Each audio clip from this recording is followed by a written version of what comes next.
And the tribes are surrounding them. They had no idea. Wow. And they just started throwing arrows from the shadows. Like, you could literally walk 15 feet and then be like, I'm just going to come right back. And the jungle will, like, Blair Witch you. Because it's all green. So you just, like, think you know what you're doing. Just last week, I wanted to cross from one trail to another trail. And I was like, I'm a guide. I can do this. And I came back out on the same trail like a half hour later. And I was like, yep, that's what I meant to do. Let's go. And like, happens to JJ all the time. Really? You cannot find your way in the Do jungle. you use a compass? Don't use a compass. Why not? Because actually, apparently, some of the iron content and some of the saps in the trees pulls the needle. It doesn't work really well. Like, Even the trees are trying to trick you. Oh my God. GPSs run out of batteries. You know, it's like you really you have to learn your bushcraft. You have to learn how to navigate in the jungle, and it's like which is pretty much you have to get just amazing at dead reckoning and remembering your course, because it's so dense that like we play with people. We go, we'll go see if you can go from here to there. And it's like they can't go there. They can't do that as soon as you leave the river. So like I had gone out on this solo, gotten lost, gotten scared, and then been like, oh shit, what if I just like into the wilded myself? What if now I'm gonna be the next kid that went and died in the Amazon? And like I like slept in the hammock, but this is like as I was learning, so I didn't realize that the hammock that I had bought had a mosquito net on top, but the back was not mosquito proof, so they could stick through. So my back was being destroyed by mosquitoes as I'm trying to sleep, and like a couple of nights of that. And so I finally fall asleep, and I wake up in the middle of the night, and I hear breathing right next to my face, and I like wanted to turn my headlamp on, and I just hear like right here, like I could feel her breath, and I was like 6 inches away from a jaguar's face. And she just like, and then left. And she just came in. She wanted to see what that was. She was like, you're not going to move. That's what you're not going to do. She growled like right into my ear. And then later on. But that one's cute, though. That's a cute picture. That's a cute jag. Wow. And they vary in colors and the spots and everything, right? Like some of them are much darker. Yeah. Well, I mean, yeah, actually somebody recently was like, where do you see panthers? And I went on this whole thing of like, a leopard or a jaguar, just like you can have albinos, you have a melanistic one. Yeah. Wow. So like people would call that a panther, but a panther's not a real, there's no animal that's a panther. It's like a Kleenex. It's like, it's just another name for it. That is so beautiful. But a black Look jag. at that thing. Yeah. Oh my God, that's beautiful. Yeah. In South India, they have the black leopards. What an amazing looking animal. Look at the muscles. Yeah, it's an amazing killing machine. And so humans don't get taken out by them? I can only really speak for our region of the Amazon, but I haven't even heard a story about it. Really? Like no one. Our jags are we have like record numbers of jags. Like I think they're listed as near threatened, and we have like some of the strongest remaining jaguar populations in the world. It's incredible. And like you barely see them. We barely see them. The last one I saw was 2 years ago. And some people like go their whole lives without seeing them. Really? Yeah. Well, because people walk off into the jungle and they don't realize. People, it's so funny living in the wild and seeing people show up there. And it's like people come and they're like, they smell like shampoo and cologne and bug spray and deodorant. And they're just like, if to an animal that has such better senses than we do, they might as well just have like sirens on them. And like you are this shiny, glittering foghorn of attention in the jungle, and like every animal is going to run away from you. And so people are always like, how come you go out and you see so much stuff? And it's like, I only shower in the river. I live out in the jungle. I smell like they do. Like I'm out there for weeks, and it's like I'm not going and like shampooing my hair. It's like, and so like to these animals, like they know when you're coming. Like a jag's just going to be like, oh, there's a human there. Do you wash with soap when you wash in the river? I do use a biodegradable soap. You have to keep your skin clean or else you just get infections. But like for the most part, like my clothing, everything, like I don't use anything that's scented because of that, because I want to be out there and just blend in. And that's whether I'm out in the field with elephants or whether you're out in Africa or India or whether you're in the Amazon. I want to be sort of like included. I want to blend in. And so like not that long ago, I was checking a camera trap and I thought it was a we had students at our research station at the time, and I heard like the leaves going like, and it was like September, so the jungle was dry. And I turned around and I was going to scare this person because I was going to be like, who walks that loud in the jungle? Like, you have no respect. And I turned around with my finger up, and this jag walked right by me on the trail and just went, what's up? And just kept walking. And I was like, finger up. And I was like, okay. Oh, Lord. But I took that as good because at least I was, my like scent trail was so that he didn't know I was there. I could see it on his face. He didn't care. He was like, hey. But I mean, he was 6 feet away. He didn't even break his stride. He just walked by me and was like, yo, what's up? They don't think of you as food, so they just keep moving. No, and I think they're, with big cats, they're the mothers teach the young how to hunt, and I think they're so oriented, like with tigers, they're so oriented on horizontal, get the neck from underneath, break the neck from up top. And it's like when they see a vertical animal walking by, I think they're like, first of all, I don't know what this is. Second of all, it smells weird. Third of all, where do I even, you got to be desperate to take that risk. I don't think that lions are a different story, but with jags, with tigers, with leopards, I've never ever felt any fear being around a jaguar, like any fear. I don't even take pictures of them. I just enjoy it. Wow. I let other people take pictures. If I'm with people, I'll let them take pictures, but I will not lift my camera for a jag. I'll just stand there and just take it in. Yeah. You get to see them so rarely. I don't want to sit there finally seeing one and then put another screen in front of my face. Right. Look through it through some glass. Like, whoa. Yeah. Yeah, that's our camera. They've started them. That's from yours? Yeah. Wow. Look at that thing. Yeah. That is so majestic. What an amazing animal. Those glowing eyes. Well, that's the crazy thing. You shine your headlamp into the night, and then when things look back at you, you got to wonder what it is. It's like, well, when there's two eyes in the front, there's two eyes in the front, yeah. But sometimes the deer, but then the jags do this thing where they move their head like this. They try and see around your headlamp. They'll like do this little side to side thing. Like the deer, they'll just blink at you. They'll just blink, and so you start learning the eye shines. You start learning the. Because then you can be out there at night and you look at something and people are like, oh shit, dude, it's a jag. And it's like, no, it's a deer. When you were saying that the uncontacted tribe were speaking in monkey calls, what are they doing? So JJ's dad used to tell us, he said, if you're ever out in the forest and something doesn't sound right, he was like, get out of there. And he was like, because they will use the tinamou calls, like the undulated tinamou is like, but like we know what that sounds like, but we also know what it doesn't sound like. And so like every now and then you'll hear one that's, different. And like we all get freaked out because we're like, that's how we do it. That's how JJ taught me to do it. Like if there was a bunch of tourists right there and JJ wanted me to come over and like chill with him and we wanted to go hang, he would just do that. He'd get my attention. And like I know that it's not a tinamou. I know it's JJ. And so it's like they've taken that to a whole nother level where they can communicate. And so there was a group of guys who was upriver and they got surrounded.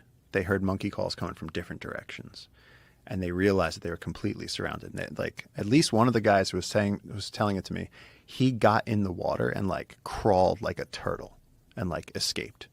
And then the tribe showed up, and then there was this whole showdown where they actually shot one of the community members, and then one of the guys who knows some of their language was saying that it looked like they were mad with the guy that shot the guy. They were mad with him. Like they were like, why did you do that? Now there's going to be retaliation. Like, why did you shoot him? And like there was like a whole discussion happening while these people were like huddled in the stream waiting to see if they got killed too. So it's like I don't really, like so when you get these loggers going in there, it's like, yo, we'll pay you to protect the rainforest, and like you don't have to do this. You don't have to be going into these areas that are that dangerous. So yeah, so at this point now, though, through all of this, though, we've established jungle keepers. We have 50,000 acres. We're trying to do 300,000 acres. And if we can do that, we'll basically be helping to establish one of the largest protected areas in the Amazon rainforest, which will encompass these uncontacted people. And they can stay uncontacted and they can stay safe and do whatever they want to do in the jungle, guarding the secret pyramids and the giant ground sloths or whatever the hell it is that they do. But we're close. Now, how many uncontacted tribes are they aware of? I think there's like over 100 different groups across the Amazon. Wow. There's also varying degrees of, and the other thing is the conversation so often gets turned to like they're, violent, and that they're people that live out in the jungle. And I have no idea how they do it either, because at night we need headlamps. We don't have night vision. All the animals have night vision. So it's like, what do they do that night? They're able to make fire in the jungle at night every day. If I gave you an entire book of matches, me and you, we sat down right now in the jungle. I was like, okay, cool. You got a machete and a book of matches. First one to make fire wins. We couldn't do it. It's wet. Everything is wet. So how are they? What's their? Are they doing bow drill? What are they doing? So we don't know. We don't really know. No. We don't know how they do that. We don't know how they stay infection free. We don't know what they do with their old people. We never see old people. We never really see children. And so like they move around, and we see like groups of men on beaches. We see like that aerial picture where you see like a family group out. That's in turtle season, where you have turtles laying their eggs on the beaches, and the tribes will come out because that's easy food. You just pick up turtle eggs and eat them. But there's so much that we don't know about their lifestyle. And like people get so many things wrong. Just, if you leave them alone, then they won't kill you. If then people go, oh, they're Stone Age tribes. And it's like, well, they're not Stone Age tribes because they're alive right now. And you couldn't live out in the jungle, but they can. Right. So it's like there's elements of their botanical knowledge, their medicinal knowledge, their creation myths, their view of history. I mean, they're coming at reality from a whole different perspective than we are. Wow. And there's really no way to get... Does anyone speak their language? Do we know what language they all speak? Is it universal? Do they have different languages? It's not universal, and there was someone in our region who, like, captured a child from the Uncontacted, raised him in a very remote community, and people have tried, anthropologists have tried. They've been like, hey, so what was it like when you grew up? And it's like, it's dark. He's just like, I don't remember. Like, no one's been able to get any information out of him. How old was he when they captured him? I think like 6. Like under 10 for sure. Does he not remember? Or does he just not want to talk about it? I don't know. There's all these underlying stories. Oh man, yeah. There's just. Then last year, some loggers went to a place they shouldn't have gone, and they got whacked. And sort of like the WhatsApp underground in Peru, like everyone was sending each other pictures because one of the cops like sent to his family a picture of what the bodies looked like on like day 6, laying on the beach with arrows in them and shit. And it was like, oh my God. It was like this. It makes you stay in bed at night. You're just like, I'm not going out. Jesus. But I mean, yeah, it's a complicated topic because there's people that want to contact them. There's people that want to leave them alone. And then, of course, there's missionaries that are like, they need the Bible. What did you think about Lost City of Z? I loved the book. I wanted more from the movie. Of course. Yeah. There's only so much time and yeah. Hollywood fuckery. Oh, God. The book was fantastic. And that guy was out of his mind. Out of his mind. Out of his mind. Yeah. Percy Fawcett. Yeah. Percy Fawcett. But like the fact that he could go on those expeditions and not get infected. Mm-hmm. I've been brutally like, hold on, I'll show you this picture. I don't think there's any way of pulling this up, but like oh my God. Like the jungle just gets into your skin. Oh, what is that on your face? MRSA infection. It started like, mosquito bites, and then I would scratch, and then you don't realize you're spreading it with your fingernails. And you like go like this and shit. And so, I mean, I almost died from that. Like that was, but I was staying in the jungle to like take care of an anteater. But it's like, how did you get free of that? Like if you're in the jungle, did you use antibiotics? Go home. You just go home. I had to go home at that point. I remember I got to JFK, and the guy, he like looked down at my passport. He goes, yeah, what were you doing in Peru? And then he looked up at me and he goes, buddy, what the fuck? And I was like, I'm just trying to get it. And he like stamped it. He was like, go, go, go, go, go. He's like, go to the doctor. I can't believe they let me through. Right. You could have been infected with some crazy plague. Could have had like monkey Ebola. Like yeah. It looked bad. And I spent days in the hospital. Like it was really, really bad. But for Percy Fawcett to not, they would say like other people would be dying. There was somebody, I think the guy's name was Murray. He came from the Shackleton XP. He'd already been out with Shackleton, so he was like, I'm a real explorer. And he didn't last any time with Fawcett. Because Percy Fawcett was just like, you can't keep up? Go die. You can go die with the mules. Like, he just wouldn't stop. So my question is like, did he go out and eventually get killed? Or did he eventually go out and like find the tribe that made him their king and just... There's no knowledge. There's no knowledge of it. Yeah, no one really knows what happened to him. And they said in that book that over 100 people have died looking for him. since he left. Because then the other expeditions that have gone out, all of those have died too. I did an expedition right before Lex came, I did an expedition in March. And me and JJ went to the back. We basically picked a part of the Amazon that we'd never been to and went, let's go see what's over there. And it took us. You just picked a spot. We picked a spot because it was around in a place that, like, on the map, there's no towns, there's no nothing. So we said, let's go there. And it took us a week. We had to take a commercial flight to a smaller flight to a smaller flight, and then we had to take a boat for 3 days, 9 hours a day, to get to the start of the expedition. Now, when you do that, do you check to see if there's uncontacted tribes that have been reported in those areas? What you do is you get to the last town. And you go, You wait. what's that way? And they tell you. And the scariest thing, and this was one of the worst things I've ever seen in my life, was that there were these tiny little people there. And there was like normal Peruvians walking around, like loggers, gold miners. They're chainsaws. There's people who had gasoline barges. There's also prostitute boats that drive around, like brothels that go on up a and down. boat. Yeah, and you can pay them in wood. Surprisingly enough, board feet of timber, no joke. Whoa. Yes, you get to the real, like, this is a place where, like, you feel like you went in a time machine. And you get out there, and there's people with modern machines, but then off in the corner, there were these little people, and they were still holding onto their bows and arrows. And you look at them, and as soon as you look at them, they hide. And we were like, who are they? And they're like, those are the Nawa. And we were like, what's going on with the Nawa? And it turns out that the Nawa were shooting at the oil company guys that were trying to get into this deep, again, a part of the forest that never has been accessed before. Now it's starting, people are reaching deeper into the Amazon.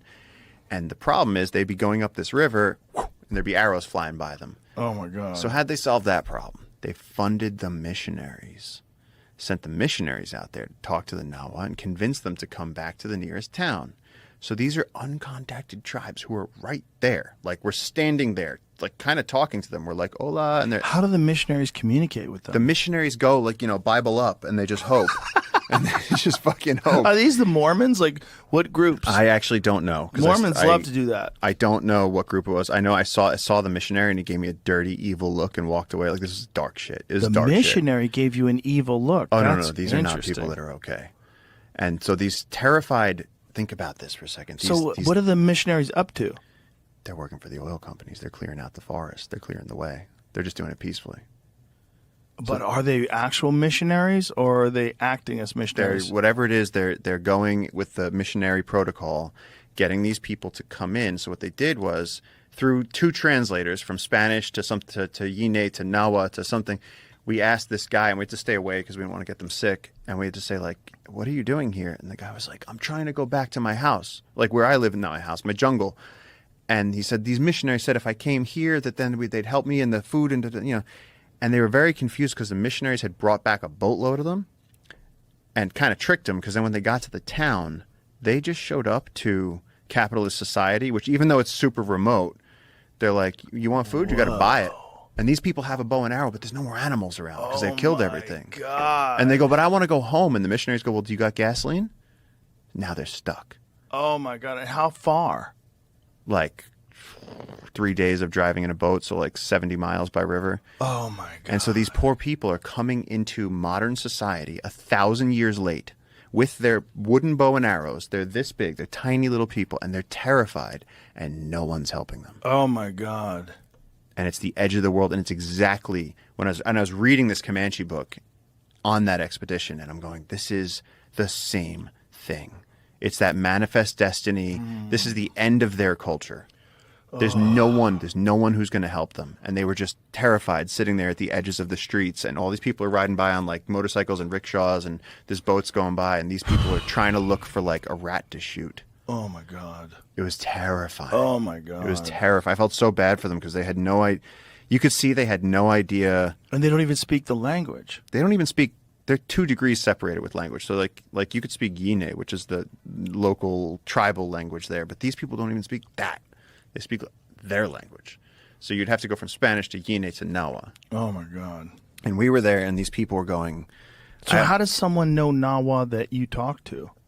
Because one of the Yine guys that I knew had been living there, so he'd picked up a few Nawa words, and so they were going. So these people, how long have these people been there for? I didn't get that, but they were they were literally living in a camp at the where the trees were. They stayed by the trees. They wanted to be by the trees. Oh my God. And so there's people you could buy a Coca-Cola there. This was you could buy gasoline, Coca-Cola, whatever. Way out there's a boat that has some gasoline cylinders. You can fill up your boat, and then this is the long. It's during the gold rush in Alaska. It's the last place before you go into the wild. Oh my God. And it was really horrible to see. And I think reading that the Empire of the Summer Moon made it even worse because that's so dirty. So they trick these people into going to the town and they just abandon them. Yeah. Oh my God. And these people, how could they know that someone would do that to them? They have don't even know no what a town is like, right? They don't even know what a town is Oh like. my They're terrified. God.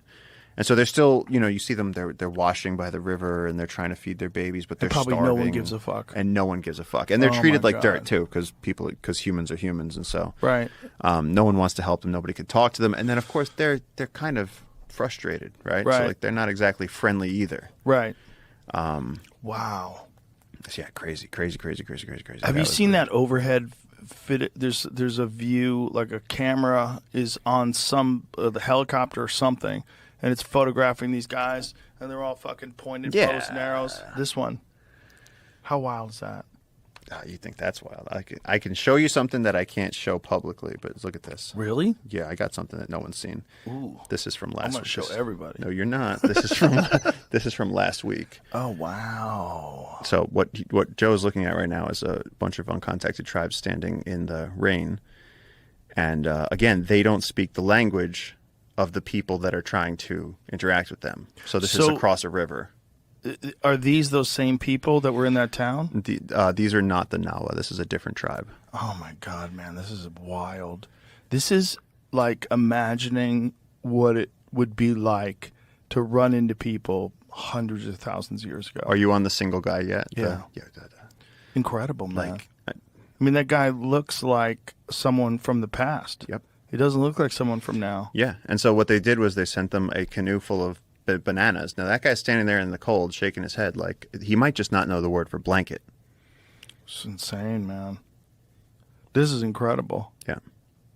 And these are essentially some of the last people on Earth like this. Yeah, and so there's a huge debate about how we protect them because there's two camps. There's some people that say, they're running scared during the Industrial Revolution. They pushed further out and they're too scared to come in and get help. And then there's other people that go, no, they're noble savages and they live out there because they want to and they're the last free people. But looking at these videos and seeing some of the stuff, they're trying to carefully interact with some of the most remote tribes. And so there's people that live 7 days from the nearest town that speak a dialect of native language in the Amazon, and the tribes will come out and they'll come out and they'll come out and they'll just look. They'll look at them. They'll make gestures. They'll do things. But if you get too close to them, they shoot you. Ugh. So you can't just go up to them and be like, hey, man, what's up? Do you want some eggs? Right. You can't do that. Right. So what happens is this standoff on either side of the river where you have people that live a remote lifestyle and are very, very indigenous, but that can still interact with us, that the modern world have seen a dollar before, have seen a spoon, the wheel, blah, blah, Wearing blah. an Under Armour t-shirt. Yeah, exactly. And then these people show up and they got their dicks tied to their stomachs and they wear no clothes and they're making sounds. Sometimes they're using animal calls. They tie their dicks down so they don't get scratched up. They tie them up. So if you look at this dude here, look, I'll just pause it on when he's. That's so gangster. It's like, yeah, man, I gotta tie it up. Otherwise, I mean, think about the stuff they're walking through. you don't want to drag it on the ground. Where everything's got a thorn. So look at that. He's Wow. got that thing tied up. But yeah, you don't want to get in. I guess you don't want mosquitoes having access to the head. That could be a problem. That could be a problem. Aren't there little fishies that swim up your dick hole too? That's only if you're peeing in the water. Oh. A much worse thing is when you take a shit in the jungle. Uh-oh. All the bugs are coming for you. Oh, so you gotta no. be on dick patrol while you're doing that because you're gonna get bug bites on your ass, but you gotta make sure They don't go in your asshole. Well, sure. Right? Does that There's happen? that too, yeah. Because as soon as you Christ. crouch, dung beetles bigger than golf balls start flying through the air. So Oh as my you're trying God. to take a shit in the So Amazon, they know when an animal as soon crouches. as you fart, there are animals following Oh. you. And so you're sitting there, and you have to. There's a bunch of things you got to do. First, you got to break your stick, right? So you have like some leaves. The leaves is to keep your ass bug free, to get the mosquitoes away. And then the other thing you got to do is you got to be holding a tree because you're crouching, right? Right. But then you use your ass stick to swat away the dung beetles because they come in. And one dung beetle hit my friend Mosin in the eyeball and like scratched his actual eyeball because it flew straight. And they have, rhinoceros horns coming out of their faces and their exoskeletons, brutal. And they're heavy. It's a big bug, and they're airborne, and they're moving quick. And when they want your shit because and they're going to take it, and they're going to roll it into balls, and they're going to push it through the jungle, and they're going to lay their eggs in it. Oh, God. So, yeah, taking the shit in the jungle is like a whole, you have to know how to do it. If you don't know how to do it, you could end up in a lot of trouble. Good Lord, man. So many things to think about. And this is your everyday existence. Yeah. Yeah. So when you went to that spot, when you decided, let's go there, and it takes you 3 days, and you get up there, and you see these people, did you wind up going deeper into the jungle and seeing how they actually live? So, can you, or is it dangerous? Well, both. Well, I had some trackers with me who were extremely experienced in all of this. They knew where we could and couldn't go, and we went on it took us a week to get to the launch point, and then we went on a 6-day expedition from there, where we're eating fish out of the river, we're drinking out of the river, camping on the beaches. And then we did reach a point where they found signs of uncontacted tribes. And that's when it gets dangerous. And they went, we're going back. Wow. 100% going back. I mean, you have to. For everyone's, there's absolutely no way that you can continue going. You're going to either get killed or be killed. Like it turns into.